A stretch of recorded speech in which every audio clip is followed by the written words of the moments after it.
আসসালামু আলাইকুম সুপ্রিয় দর্শক, স্বাগতম জানাচ্ছি রাখিস মাল্টি কিচেনের আরও একটি নতুন রেসিপিতে। আশা করছি আপনারা যে যেখানে আছেন আল্লাহর রহমতে ভালো আছেন। আমিও আলহামদুলিল্লাহ ভালো আছি।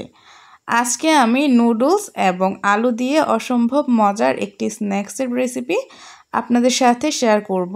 ঘরোয়া উপকরণে খুবই মজাদার ও খুবই সহজ একটি রেসিপি। বিকেলের চায়ের সাথে একদম জমে যাওয়ার মতো একটি ভিন্ন স্বাদের একটি রেসিপি নিয়ে আজকে আপনাদের সাথে হাজির হয়ে গেলাম। আশা করছি আমার আজকের এই রেসিপিটি আপনাদের কাছে খুবই ভালো লাগবে। এখন চলে যাচ্ছি মূল রেসিপিতে। প্রথমে এখানে আমি 4টি আলুকে সেদ্ধ করে নিয়েছি এবং ভালোভাবে ম্যাশ করে নিয়েছি। এখন এর মধ্যে দিয়ে দিলাম একটি পেঁয়াজ কুচি, দিয়ে দিচ্ছি 2টি কাঁচামরিচ কুচি, দিয়ে দিচ্ছি 1 চা চামচের মতো চিলি ফ্লেক্স। এখানে আপনারা যে যেরকম ঝাল খেতে পছন্দ করেন সেই অনুযায়ী চিলি ফ্লেক্স দিবেন, আর চাইলে স্কিপও করতে পারেন। এবার দিয়ে দিচ্ছি স্বাদ অনুযায়ী লবণ, দিয়ে দিলাম সামান্য একটু হলুদ গুঁড়ো, সামান্য একটু মরিচ গুঁড়ো, দিয়ে দিচ্ছি 1/2 চা চামচের মতো ধনে গুঁড়ো। এবার দিয়ে দিচ্ছি টালা জিরে গুঁড়ো 1/2 চা চামচের মতো, এবং 1/2 চা চামচের মতো দিয়ে দিচ্ছি গরম মশলা গুঁড়ো। আরও দিয়ে দিচ্ছি 1.5 টেবিল চামচ পরিমাণ কর্নফ্লাওয়ার, এবং উপর থেকে কিছু অরিগ্যানো ছিটিয়ে নিচ্ছি। এবার আমি হাতে একটি গ্লাভস পরে নিয়েছি এবং এই সবগুলো উপকরণকে ভালোভাবে মাখিয়ে নিচ্ছি। এখানে আমি যে কর্নফ্লাওয়ার ইউজ করেছি, আপনারা চাইলে কর্নফ্লাওয়ারের পরিবর্তে ময়দা কিংবা চালের গুঁড়ো ইউজ করতে পারেন। এবার আমি এই সবগুলো উপকরণকে ভালোভাবে মথে নিয়েছি। এই তো দেখতেই পাচ্ছেন আমার সবগুলো উপকরণ কিন্তু একসাথে রেডি হয়ে গিয়েছে। এবার আমি এগুলোকে সাইডে রেখে একটি নুডলসের প্যাকেট নিয়ে নিয়েছি এবং একটি বেলনি দিয়ে এই নুডলসগুলোকে ভালোভাবে একদম গুঁড়ো গুঁড়ো করে নিচ্ছি। আশা করছি আপনারা ভিডিওতে দেখে বুঝতে পারছেন। আর নুডলসগুলো কিন্তু একদম ভালোভাবে ভেঙে গিয়েছে। এবার আমি নুডলসগুলো থেকে নুডলসের মশলাটাকে আলাদা করে রাখছি। এটা দিয়ে আমি একটি মিশ্রণ তৈরি করব। তার জন্য বাটিতে দিয়ে দিচ্ছি 1 টেবিল চামচ পরিমাণ ময়দা, দিয়ে দিচ্ছি 1 টেবিল চামচ পরিমাণ কর্নফ্লাওয়ার, এবং দিয়ে দিচ্ছি সেই নুডলসের সম্পূর্ণ মশলাটি। আর আপনারা চাইলে এখানে শুধু ময়দা দিয়েও এই মিশ্রণটি তৈরি করতে পারেন, তবে কর্নফ্লাওয়ার দিলে এই স্ন্যাক্সটি বেশি মুচমুচে হয়।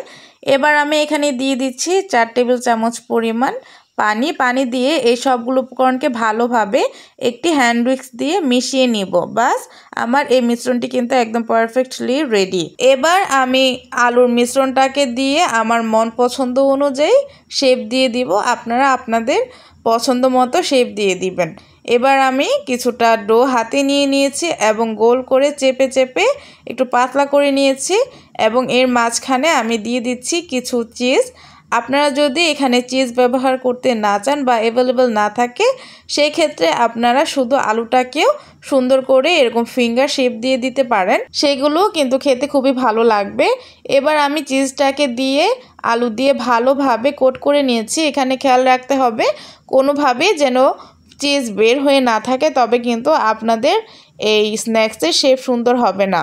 ভালোভাবে কোট করে নিয়ে এবার আমি যেই পানির পাতলা মিশ্রণটা করে রেখেছিলাম সেখানে আমি এই স্ন্যাক্সের শেপগুলো দিয়ে দিচ্ছি, দিয়ে ভালোভাবে এখানে ভিজিয়ে নিয়েছি। ভালোভাবে ভেজানো হয়ে গেলে এবার এই কাঁটা চামচ দিয়ে এই শেপগুলোকে যে নুডলসগুলো ভেঙে রেখেছিলাম তার মধ্যে দিয়ে দিচ্ছি, এবং নুডলসগুলো দিয়ে এগুলোকে ভালোভাবে আবারও কোট করে নিচ্ছি। আশা করছি আপনারা ভিডিওতে দেখে বুঝতে পারছেন আমি কাজটা ঠিক কীভাবে করে নিচ্ছি। এবার নুডলসগুলোকে কিছুটা চেপে চেপে এগুলোর গায়ে ভালোভাবে লাগিয়ে দিতে হবে, যেন তেলের মধ্যে ফ্রাই করার সময় এগুলো খুলে খুলে না আসে। আর এই তো দেখতে পাচ্ছেন আমি এগুলোর গায়ে ভালোভাবে নুডলসগুলোকে লাগিয়ে নিয়েছি। এই তো আমার কিন্তু একটি স্ন্যাক্সের শেপ দেওয়া হয়ে গিয়েছে। এক এক করে আমি সবগুলো স্ন্যাক্সের শেপ দিয়ে দিয়েছি।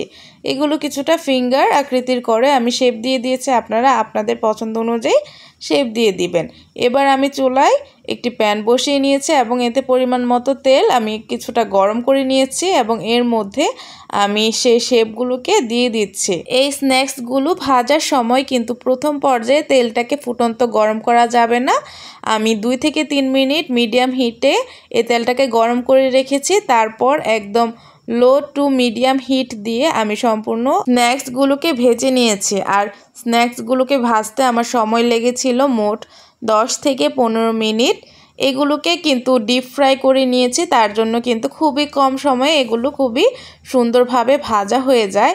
এগুলো উপর থেকে হবে ক্রিস্পি এবং ভেতর থেকে হবে সফট। আর গরম অবস্থায় মেল্টেড চিজের ফ্লেভার কিন্তু অসম্ভব একটি টেস্ট এনে দেয়। আর এই তো দেখতেই পাচ্ছেন আমার এই স্ন্যাক্সগুলো খুবই সুন্দরভাবে ভাজা হয়ে গিয়েছে আর উপর থেকে কিন্তু অসম্ভব সুন্দর একটি কালার চলে এসেছে এবং দেখেও খুবই লোভনীয় লাগছে। আর বাসার ছোট থেকে বড় সবাই কিন্তু এই নাস্তাটিকে খুবই পছন্দ করে, তাই বলবো একবার হলেও এই স্ন্যাক্স আইটেমটি বাসায় ট্রাই করবেন। এবার আমি একটিকে ভেঙে আপনাদেরকে দেখিয়ে দিচ্ছি। এটি উপর থেকে হয় একদম ক্রিস্পি এবং ভেতরের লেয়ারটা হয় একদম সফট ও জুসি। আশা করছি আপনারা ভিডিওতে দেখে বুঝতে পারছেন চিজে ভরপুর এই নাস্তাটি কতটা ইয়ামি হয়। আশা করছি আপনারা বাসায় একবার হলেও ট্রাই করবেন। তো ফ্রেন্ডস, এই তো ছিল আমার আজকের খুবই সহজ ও ঘরোয়া উপায়ে একটি ইউনিক নাস্তার আইটেম। আশা করছি আপনাদের কাছে খুবই ভালো লেগেছে।